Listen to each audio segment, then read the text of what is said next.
Okay, so what we're going to be doing is doing a side-by-side comparison between these two devices to kind of just talk about what's different between the two of them.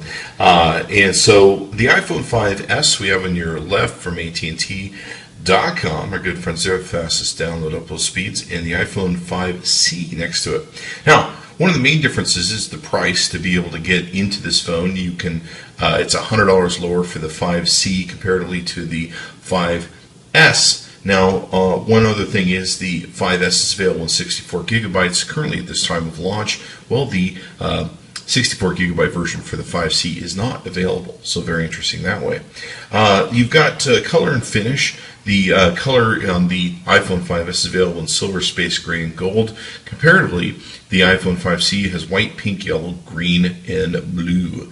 Now, there's a little bit different in the weight and dimensions of both these devices. You're looking at 4.87 inches in height versus 4.9 inches in height on the iPhone 5C. On the iPhone 5S, you're looking at 2.31 inches in width as opposed to 2.33 inches width in the iPhone 5C. On the depth, you're looking at 0.30 inches in thickness on the iPhone 5S, and on the 5C, 0.35 inches in thickness, so a little bit thicker. How about them apples? Weight, you're looking at 3.95 ounces or 112 grams on the 5S, and on the 5C, you're looking at 4.65 ounces and 132 grams. Pretty big difference there. Kind of interesting how that works out. Now, the other big difference that's major is there's an A7 chip with 64-bit architecture and a M7 motion coprocessor in the 5S versus the standard A6 chip that is in the iPhone 5C. So, let's take a breakdown, some more differences here as we go. Now, one of the big differences between both these is the iPhone 5S also has fingerprint identity sensor, or what they call Touch ID, on it. So they've got that where the 5C does not. On the display, it's pretty much a perfectly exact similar display. Now, on the iSight camera that's in both these devices, the newer camera is in the iPhone 5S, and the camera that's in the 5C is a little bit updated, but not quite updated. So it's kind of similar to the original 5, but not. Some of the differences are between the two is the f-stop is a 2.2 aperture on the 5S versus a 2.4 aperture on the iPhone 5C. And what that means is there's a lot more light that comes in at 2.2 as opposed to the 2.4.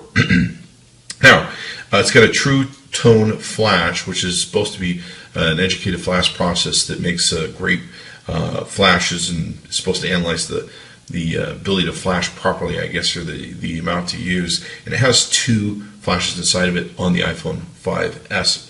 The iPhone 5C has got the same LED flash that comes with the iPhone 5. Some other different things that come with the iPhone 5S that are not on the C, auto image stabilization and burst mode. So I didn't even know that. That's interesting to find out in the sequences between both these devices, that there is some difference between them. So let's take a look at a few other things. The FaceTime cameras in the front are the same on both these devices. On the video recording that you have for both of them, it's the same. Now, with video recording, you have the True Tone Flash, which is the lamp in the back, where you do not have that on the 5C. On the 5S, you have slow-mo video, which you do not have on the 5C. That was very interesting to take a look at.